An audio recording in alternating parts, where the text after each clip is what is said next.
Welcome to this next episode of The Leadership of Relationship. This week, we're continuing the conversation about your relationship with pressure. We talked about that last week, and I thought it would just be useful to go deeper into your internal pressure situation and what causes that, so that you can get some understanding of why, when external pressure rises and you try and meet it, but why ultimately there can be something that keeps either pulling you back because you feel like you can't handle that pressure, or where you feel like you're just at your edge the whole time. It's like you're trying to meet that external pressure, but you feel that something else is going on. It's like you're doing your best to look like you've got it handled, but there's this lurking feeling that there's something else going on. You don't know what it is, and in my world, you don't need to know what it is, but there's something that feels like it's just in the background, like something could react at any moment, something could give at any moment. And ultimately, that is what happens. If you don't deal with this, external pressure will keep coming, will keep rising, and the gap will get too big, the true gap. Because even if you think you're faking it till you make it, the true gap is always this. If you've got something lurking behind, underneath what you're trying to present externally, this is the true gap. Not whatever you think you're doing, not however you try and present yourself, not your performance-based, look at me, I've got it all handled version, not your mask-wearing version of I'm good, I'm handling the pressure, your true experience. If you haven't dealt with this, then this is your true experience, the true gap between the pressure you're feeling and your internal experience. So why is this? Why does this gap appear? Why is there this lurking thing that's causing you to not handle external pressure and causing you to react, no matter what you do to try and make it look like you've got it handled? What is this that's going on?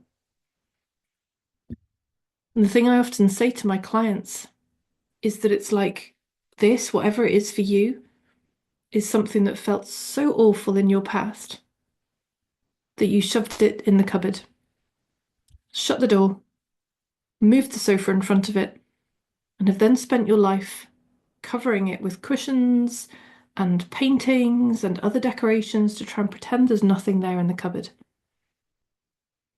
But that doesn't make it go away. All you're doing is covering it over. If you take it from the diamond metaphor from an earlier video, you are a diamond. You always have been, you always will be. But something created some horseshit experiences when you were younger. For everybody. For everybody. Nobody, as far as I've seen, nobody is exempt from this. And so that horse shit sits there, and you do your best as the pressure rises to cover it over, cover it over, cover it over, nail varnish, nail varnish, nail varnish.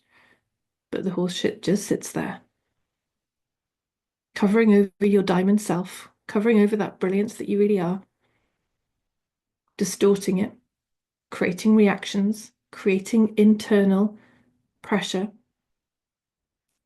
and all the higher if the external pressure rises, because the gap just gets bigger and bigger and bigger. And no amount of nail varnish painting can compensate.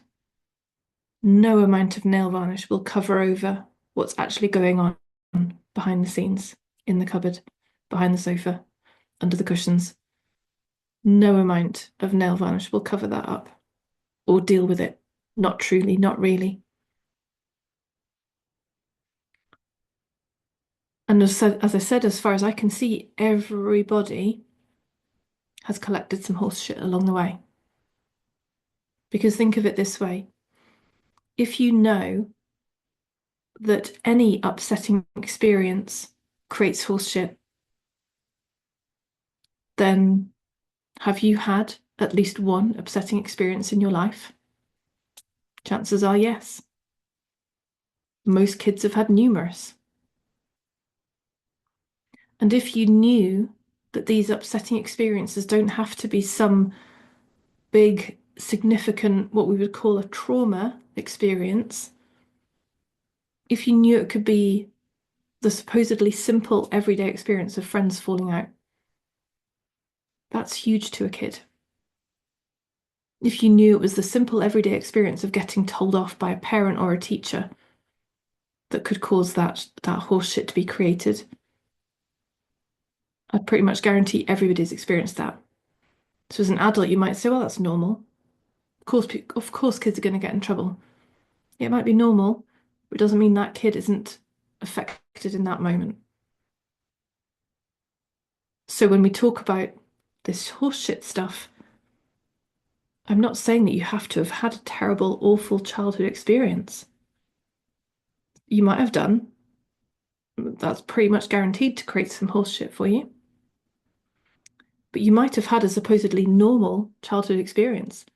Some of my clients even come saying, it doesn't make sense. I had a really great childhood experience. Like, yeah, my parents loved me. I got everything I could want. I got great education. I got love and support. And it doesn't make any sense why I would have any kind of reaction, any kind of horse shit going on. But if you knew it could be the simplest thing, the supposedly simplest thing from an adult perspective, those things to you as a child were big.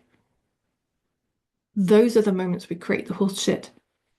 And that is the kind of stuff that from a psychological perspective, I thought could be solved by just finding what that negative thought was that we created in that moment for ourselves.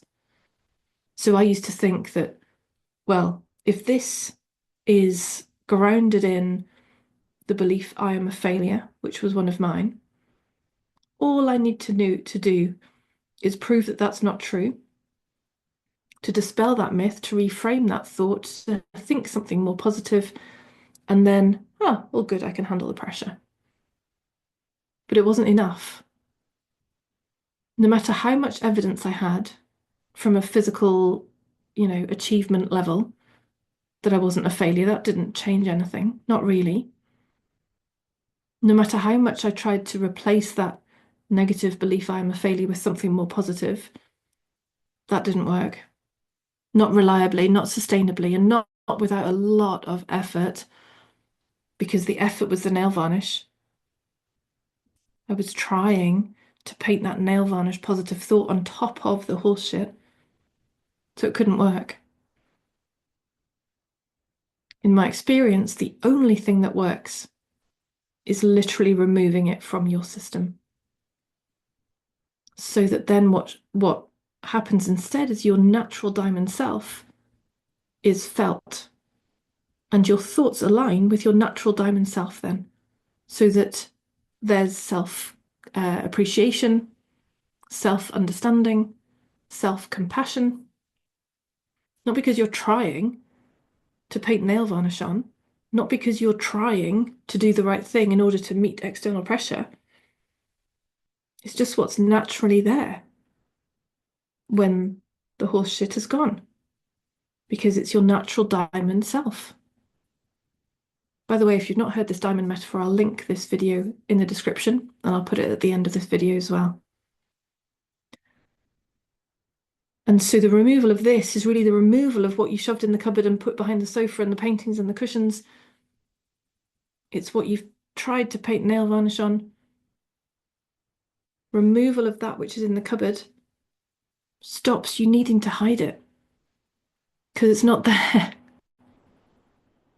You don't need to hide something which isn't there. You don't need to compensate for something which isn't there. You don't need to cover something over or strategize away from something or perform yourself into being the kind of person that is capable. I stopped needing to try and be capable. I stopped needing to try and prove that I was enough. I stopped needing to do so much to prove that I wasn't a failure. Because there was nothing there to have to do that with. And what returns when you remove that stuff is just your natural diamond essence, which is naturally designed for forward momentum, naturally designed for learning, naturally designed for growth, naturally designed with whatever level of ambition you came into this world with, naturally designed to keep doing better, grow, achieve, make a positive difference with self-compassion, with kindness to yourself. And that is the absence of internal pressure. It's that state which naturally meets external pressure as it rises.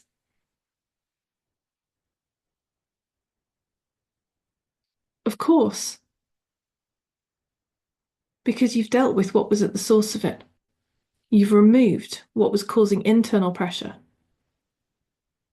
And in the removal of the source of internal pressure, your natural state, sorry, this way around, pressure rises, you meet it. Pressure rises, you meet it. Absent of reaction, absent of resistance, absent of any need to be defensive or protective of what's in the cupboard, absent of protection of anybody seeing the horse shit, because it's gone. There's nothing there to protect. There's nothing there to defend against. There's nothing there to stop people from seeing. It's just your natural diamond self. And your natural diamond self is pretty effing awesome. So hopefully this has given you some insight into why this source of internal pressure is there, why no amount of trying to cover it over will make a difference, and why the removal of it is the only way, as far as I have seen, it is the only way to naturally meet the inevitable rising of external pressure. So simple. No analyzing required, no figuring out required. Simply removal of the source of the horse shit. So as I say, I'll link that video at the end of this. I'll also put it in the description. Again, any questions, comments, as ever, drop them below.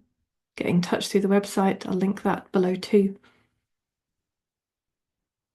And thank you for watching. I appreciate you investing your time in this. The world is ready for great leaders. And if you're here, you are one of them.